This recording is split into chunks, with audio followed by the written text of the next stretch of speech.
బాగున్నా సార్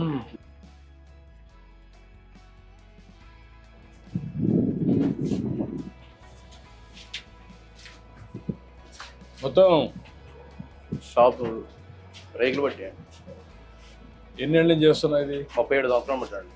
ఇక్కడే చేస్తున్నా. నాకు ఇదే జీవనం. ఫస్ట్ షెడ్ బెంకట్ పెట్టాను, అక్కడ తీసాను, మళ్ళీ చివరి పెట్టుకున్నాం, మళ్ళీ లాస్ట్లో పెట్టుకున్నాం బాబు.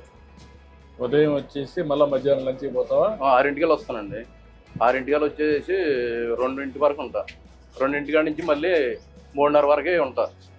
3:30 నుంచి రాత్రి 9:30 అవుద్ది. ఇక అట్లా కూర్చుంటామే కాపలా కాసి. ఎవరు వస్తే వాళ్ళు అంతే. ఎంతమంది వస్తారు? ఒకసారి 7 వస్తారు, ఒకసారి 8 మంది వస్తారు, ఒకసారి 10 మంది వస్తారు. అంటే ముసలోళ్ళు ముక్కలు మామూలుగా చిన్నపిల్ల వచ్చేవాడికి ఏమవుతుందంటే మిషన్ అడుగుతున్నారు ఎవరికాళ్ళు. మిషన్ నాకు రాదు. నీకు రాదు? నాకు రాదు. చిన్నప్పుడు కానించి మామూలుగా నాకు చదువు లేదు, ఒకటి ఇదే పని మీద. కాదు, నీకు ఒకటి అడుగుతున్నా. సరే, చిన్నప్పుడు అందరికీ కొన్ని ఇబ్బందులు వస్తాయి. మీ నాన్నగారు చనిపోయారు. నాన్నగారు చనిపోయిన తర్వాత అమ్మగారు చనిపోయారండి. అమ్మగారు చనిపోయిన తర్వాత మేము చిన్నపిల్లవాడిని. చిన్నపిల్లవాడు అయితే చదువు లేదు. మీరు ఎంతమంది అన్నదమ్ముళ్ళు? మేము మొత్తం 6 మంది. 6 మంది వాళ్ళ దారి వాళ్ళు తీసుకున్నాం. ఎవరి ద్వారా ఎవరికాడు పని నేర్చుకుని ఇక్కడే ఉన్నాం. 6 మంది పని చేస్తారు. నీ పిల్లలు ఏం చేస్తారు ఇప్పుడు? ఆడపిల్ల 2 నాకు. బాబు సెకండ్ ఇయర్ పాస్ అయ్యాడు. ఇక ఇదే పని నేర్పించా. మా పాములు లేదు చదివిస్తాయి. తినడానికి కూడా అసలు ఏం జరుగుబాటు ఒకసారి అవుతులే సార్. పెద్ద అమ్మాయి పాప కూడా నా దగ్గరే నేనే బతికిస్తా. ఆ పిల్లని కూడా, ఆ పిల్లకి కూడా ఇదే జీవనం. ఇక జీవనం ఏం లేదు. పెద్ద అమ్మాయి చనిపోయింది. ఆ పిల్ల ఇక మేమే తీస్తే మా దగ్గరే వదిలేశారు. ఇక పెద్ద అమ్మాయి చనిపోయింది కాబట్టి కూతురు మీద మా దగ్గరే ఉండదు. ఒకే అమ్మాయికి పాపకి ఒక అమ్మాయి. కొడుక్కి పెళ్లి కలదు? ఇంకా పెళ్ళి కలదు. బాబు ఇక్కడే ఉన్నాడు. వెనకాల. ఇప్పుడు నీకు ప్రభుత్వ పరంగా ఏమి ఇస్తున్నారు? బీసీ కార్పొరేషన్ లోన్ పెట్టానండి. ఇప్పుడు పెట్టావా? మొన్న పెట్టావా? అంతేనండి. అయితే సోటు మట్టి మా సెంటు భూమి ఉంది బాబు గారు. మీరు ఎట్టబడ్డా ఎదురు కూడా లైన్ చేయాలి. కాదు, నువ్వు బాగుపడాలంటే ఏం చేయాలి చెప్పు? ఏం చేస్తే మీ అబ్బాయి కూడా పెట్టా? అబ్బాయిని అనమాట. మీ అబ్బాయిని కూడా వీళ్ళ అబ్బాయిని రమ్మనండి. రండి ఇద్దరు. ఇప్పుడు మీరిద్దరు నువ్వు కూడా ఈ పని చేస్తావా? ఈ షాప్లోనైనా పక్కన ఎక్కడ పని చేస్తావా? వేరే షాప్ అక్కడ పని చేస్తావా? నువ్వు పెట్టుకున్నావా? ఇక్కడే చేసేవాడిని. వేరే షాప్ పెట్టుకున్నా. అంటే ఓల్డ్ న్యూ జనరేషన్ వచ్చింది కదా సార్, అందుకని ఇది ఓల్డ్ అయిపోయింది. ఇప్పుడు నువ్వు న్యూ జనరేషన్లో చేయగలుగుతున్నావా? అక్కడ ఎంతమంది వస్తారు నీకు? రోజుకు 10 మెంబర్స్ నుంచి 15 మెంబర్స్ 10-15 వస్తారు. మెషిన్స్ అని నీకు లేటెస్ట్ వచ్చాయా? నేర్చుకున్నావు బాగా?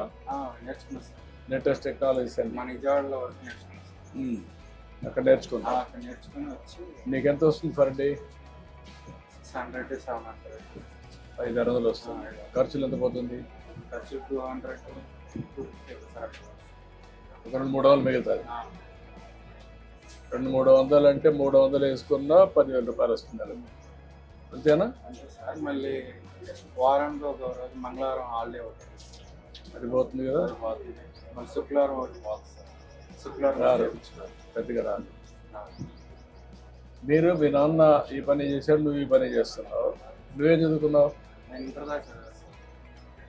ఇంటర్ కంప్లీట్ చేసి చదివిస్తే సామెత లేక నాన్న బాబు చదువుకుంటాన్నారండి. బాబు చదువుకుంటానంటే నాకు దగ్గర సామెత లేదని నేను ఆబ్జెప్చి విజయవాడ పని నేర్పించాను బాబు గారు. అంటే మా మాయగారి దగ్గర నేర్చుకుని. అంటే నువ్వు ఓకే, నీకు ఆయన చదివించలేదు, అయిపోయింది.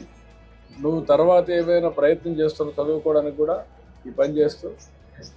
సార్ దీంట్లోనే ఎలా డెవలప్మెంట్ అవ్వాలని చెప్పి ఆ చదువు కూడా ఉంటే నీకు లాభం వస్తుంది కదా. 2 చేయొచ్చు కదా. కాదా, నువ్వు పెళ్లి చేసుకోవాలి, 10 రూపాయలు సంపాదించాలి, నీ నాలెడ్జ్ పెంచుకోవాలి. మరి ఎట్లా? అవన్నీ చేయకుండా నువ్వు మీ నాన్న చెప్పాడు కాబట్టి నువ్వు ఆ పని చేసుకుంటే మీ నాన్న రోజులు వేరే, నీ రోజులు వేరే కదా. నీ తర్వాత రోజులు కూడా వేరే కదా. మరి తయారు కావాలి కదా మీరు. తయారు కాకపోతే ఎట్లా?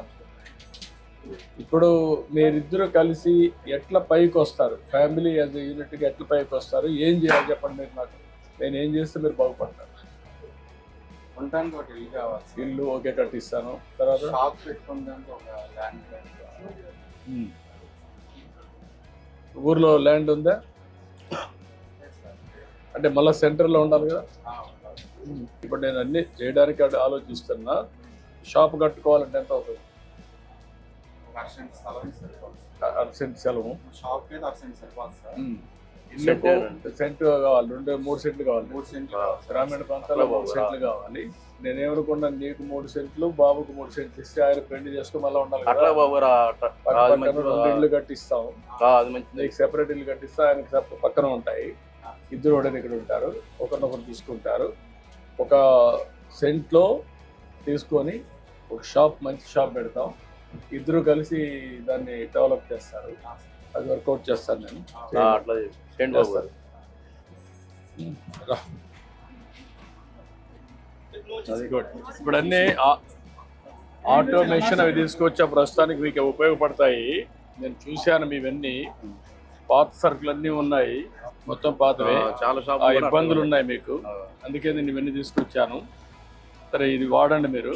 ఒక పని చేయండి, వీళ్ళిద్దరికి ఇల్లు కట్టేయాలి. 3 సెంట్లు ఇది ఇచ్చేసి, అదే సమయంలో ఒక షాప్ ఒకటి వీళ్ళకి కట్టేయాలి. ఒక 1 సెంట్ ల్యాండ్ తీసుకొని షాప్ కట్టి ఒక మోడర్న్ షాప్ ఒకటి సెట్. ఎంత అవుతుంది ఎస్టిమేట్స్ తయారు చేయండి. 6 మంత్స్లో కట్టగలుగుతారా? 2 ఇండ్లు, షాపు, దానికి ఏం కావాలన్నా మోడర్న్ షాప్ కట్టి హ్యాండ్ ఓవర్. ఇప్పుడు మీ మిస్సెస్ బాగాలేదా? బాగాలేదండి. ఇప్పుడు కాలు చేయి కొంచెం శాంతం పడిపోయింది. నేనే అన్నం కూడా ఉండాలి. ఫిజికల్ హ్యాండిక్యాప్ ఇచ్చేది అమ్మాయి, ఆయన వైఫ్. సదరన్ ఏర్పాటు చేసి మీరు ఇప్పించేసేయండి, చేయండి. ఇమ్మీడియట్గా ఒక 2 లక్షల రూపాయలు డబ్బులు కూడా ఉంటాయి. Thank you.